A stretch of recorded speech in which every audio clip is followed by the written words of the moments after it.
Welcome to another episode of Timber Critters. On this month's episode, I'm doing some last minute preparations for this upcoming season, and then I'm going to show you my hit list for the year. So hopefully you enjoy it.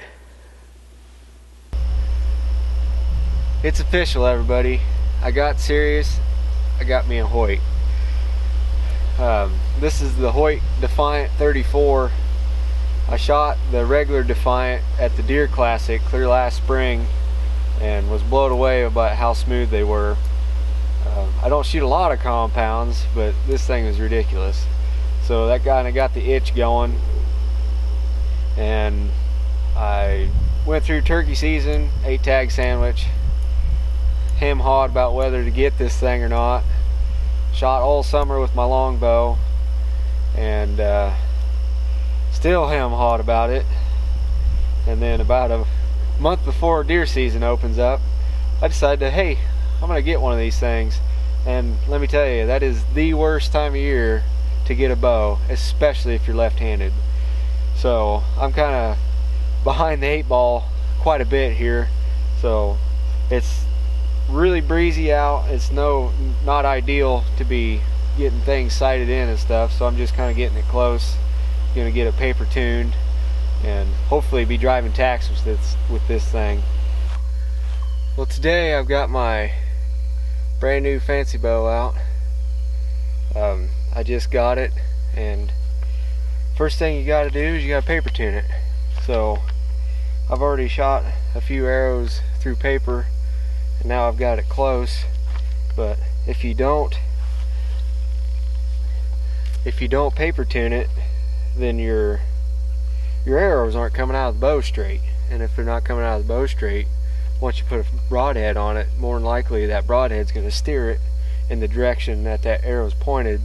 So if it's coming out of the bow like this, it's going to want to go off all wonky. So, and I've got these tears, and you can tell I started with this one, and it's a pretty bad tear.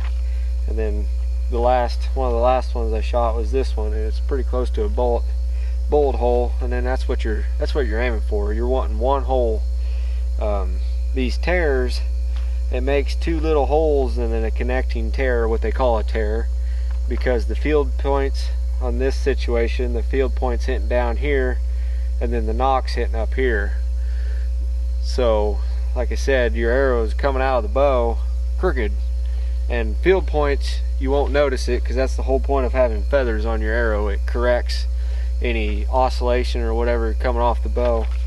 But with today's technology, you can get it coming out at just a single projectile, just looking straight as an arrow. So that's what I'm doing today, and I'm gonna shoot a few more times through paper, make sure I'm good, then I'll sight it in.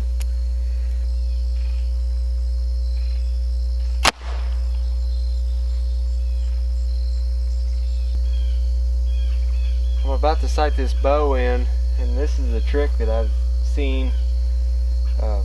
You put a horizontal line and a vertical line on your target, and then whatever distance that you're shooting, if you're just working on your yardages, all you have to do is focus on hitting this band. You don't have to worry about hitting just a specific dot.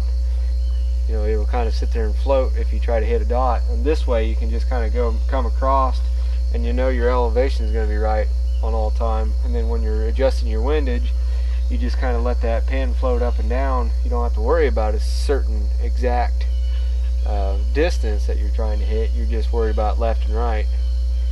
So that's just a little key that I've seen, and I'm going to try it because I think it makes a lot of sense, because it's one less thing you have to worry about.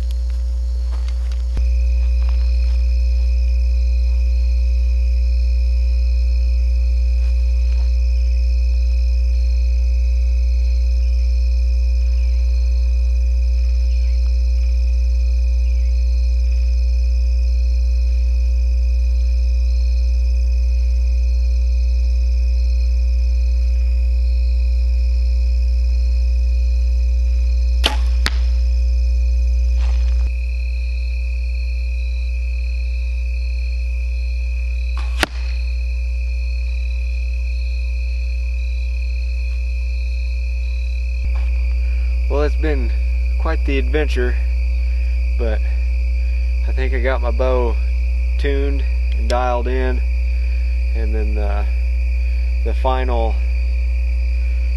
test is I'm going to be shooting a fixed blade 3-blade broadhead.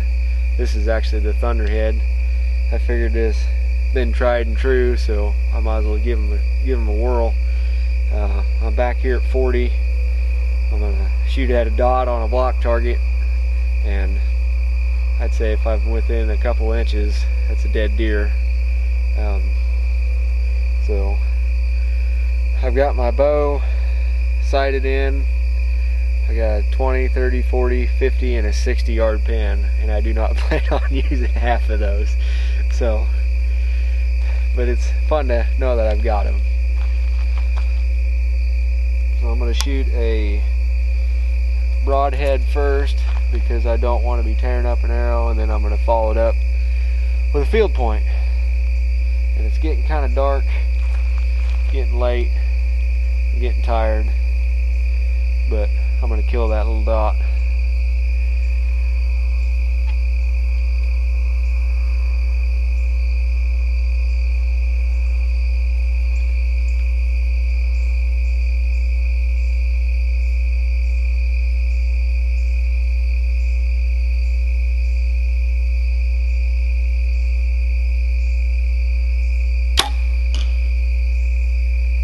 I believe I just killed the little dot.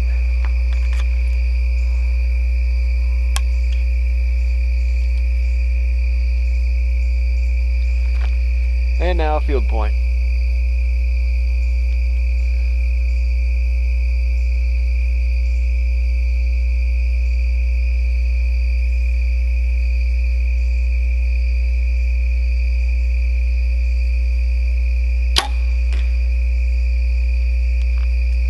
Alright, let's go see how I did.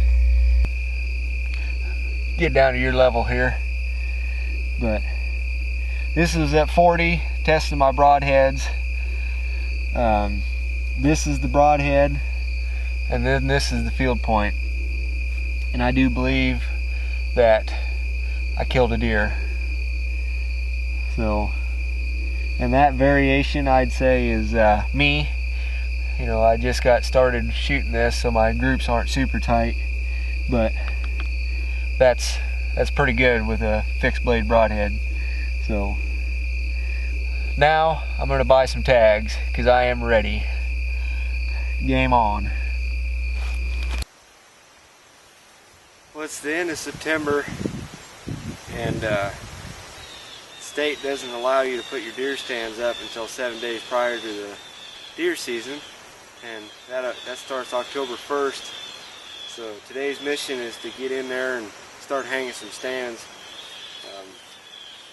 I'm using this game cart. I got 2 deer stands and 2 sets of climbing sticks on it, and it just makes it a lot easier. I've got about a mile hike ahead of me, so I'm going to get in there and get after them, and probably won't hunt these sets until closer to the rut, but I got to get them out there anyway and get the deer used to them, what have you. So that's what we're doing, and got a lot of work ahead of me. Here we go.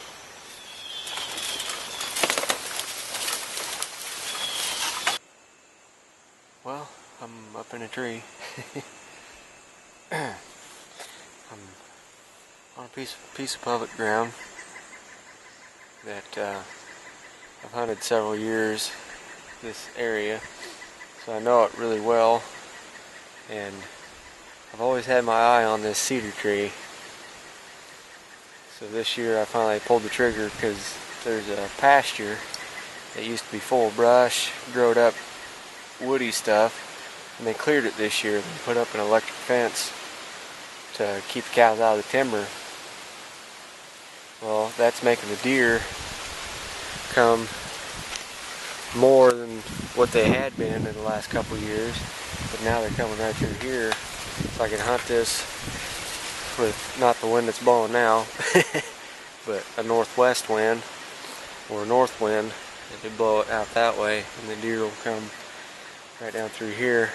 I'm not real sure how many will be in the open to get a shot, but at least I'll be in the chips and see them. The second stand that I put up, or the first stand today, is about 100 yards west of here, and I've got it set up for a south-southwest wind. So I've got this area covered with 2 stands. I can hunt it with a north-northwest wind or a south-southwest wind. You can't really hunt it with a west wind. You might be able to get away with it in the evening, but this spot anyway in the evening, not the other one with a west wind. But I'm about wore out. It's a little after 1 o'clock. I started a little after 9, and I forgot to bring my water bottle, so I'm a little parched.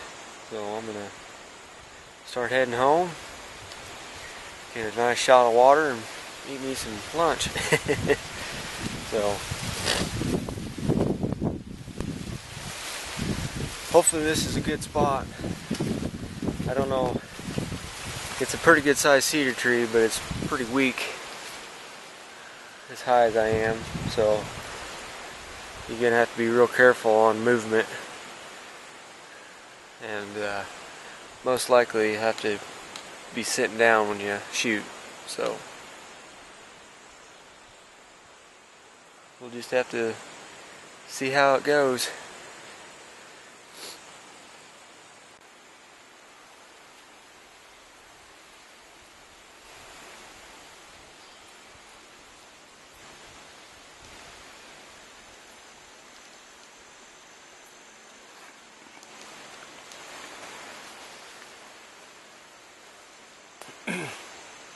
So I ended up putting up the steps mostly for just in case I decide to move this stand, I'll have them. So if you wonder why I got steps in the cedar tree when I could just climb the limbs, that's why. When I put the stand up, I was just climbing limbs, and so I ended up just putting these up so they're here and just a little bit safer. My dad will be hunting this stand too, so I want to make everything as safe as possible. So that's what's going on with that.